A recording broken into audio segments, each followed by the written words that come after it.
What's going on YouTube? It's your boy Flycap back with episode 1 of a brand new series I'm starting, and I'm going to be calling it Why I Love. So as you can see from the first couple seconds here, the first choice for this episode was Jetpac. Now, Jetpac was part of Rare Replay's, catalog or ensemble that got released about a month ago, maybe a little more than a month ago now for the Xbox One, and it includes 30 of studio and the company's games dating as far back as 1983 when they were known as Ultimate Play the Game.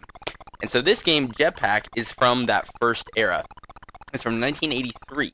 And as you can see from the graphics and you can hear from the sound and you can just observe by the way that the game plays, is very old school. And there's something about it that feels almost like an old arcade game that you would have spent countless amounts of hours and probably all of your parents' quarters trying to beat.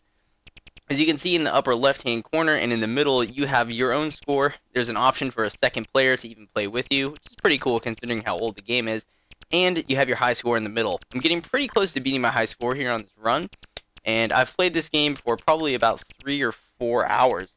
And it's pretty ridiculous, actually, when you consider that I've spent 4 hours or so on this out of the 30 games in the catalog over the last month, because it's relatively straightforward. The first level, your little spaceship dude, who let's call him Jetpac Man for the sake and purpose of having a name for him, puts together his spaceship by picking up 3 floating pieces on the level and dropping them together on top of each other to create the spaceship. After that, every subsequent level is tasks the player with filling up the spaceship with fuel that you can see dropping randomly on the top, middle, and right, top left, top right, and top middle areas of the screen. Cool little trick is that when you pick up your fuel, if you drop it over the area where the spaceship is, or if you at least hover over it, the fuel will automatically drop. And this means that you don't have to drop below to put the fuel in, which is actually really nice considering the fact that most of the enemies in the game hang out on the lower portions. So, I mean, it might not be too impressive by today's standards, but I have to say that going back and playing a game like this definitely makes you appreciate what core tenets add to a game's replayability. So number one for me that I noticed when I was playing Jetpac was that it has quick and responsive controls. It's pretty simple. The right trigger for the Xbox One controller controls your Jetpac, and it can be used infinitely, seemingly, and to varying degrees. So holding it down will make you boost farther up in the air than normally just tapping it, where if you tap it, you kind of just have a little hover effect, and releasing it will generally make you fall down relatively slow. So for the most part, you're just constantly holding down the trigger and releasing pressure to go down further in altitude, because like I said, when you're up higher on the levels, you avoid more of the enemies. So quick and responsive controls. The other side of that is the laser, which you can see me shooting constantly, which you use the A button for. And this game is interesting in that it has a parallax screen that doesn't move, so in one way, it's difficult to explain, but you can see it. It's better observed, where shots will go from one side of the screen through and back to the other and hit enemies, meaning it's a solid flowing state just going from left to right. All of the things are added on except the 3 platforms you see me standing on, the ground surface, and then the actual spaceship itself. So, you can shoot from side to side, really useful. You can also use it with your jetpack to run from the right side to the left side and vice versa if you're being chased by too many enemies, which is a pretty cool mechanic, all things considered.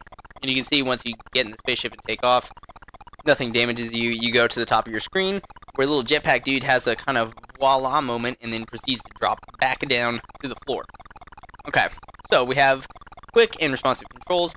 The next thing I noticed was that it's a simple concept. As I explained for what the goal of the game is, you're pretty much just entirely dropping fuel tanks into a spaceship as levels get, generally speaking, harder and harder, and enemies slightly change.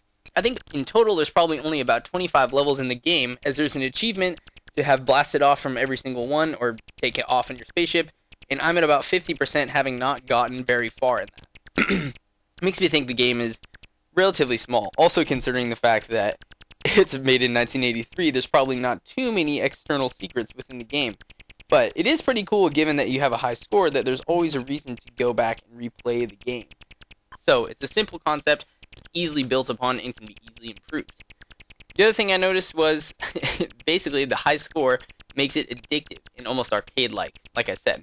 So I was born in 1991, and I grew up kind of with the arcade phenomenon, but for me, I mostly experienced it at movie theaters, and it was things like Time Crisis or Area 51 or really weird racing games that would somehow be there for some reason that weren't Mario Kart, but you always wish they were Mario Kart or Daytona 500.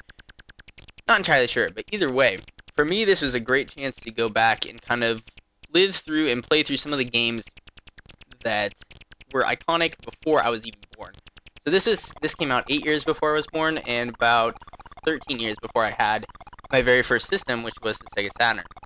That's not to say that all of the games in the Rare Replay that are from the Ultimate Play the Game era of Rare Studios are worth playing. Things like Attic Attack, Underworld, Saberman, Digger T, something, whatever. I mean, some of them are just absolutely trash, which is what actually inspired me to make the video series in the first place for Why I Love, because it's a way for me to show you what games I think are important to play that I am lucky enough to already have or to be in the process of getting or something like that. And it's also just, I think, a good lesson into the history of what makes games awesome. So the Why I Love series should hopefully shed some light onto what games I'm playing, why I think they're cool, and why they're worth playing.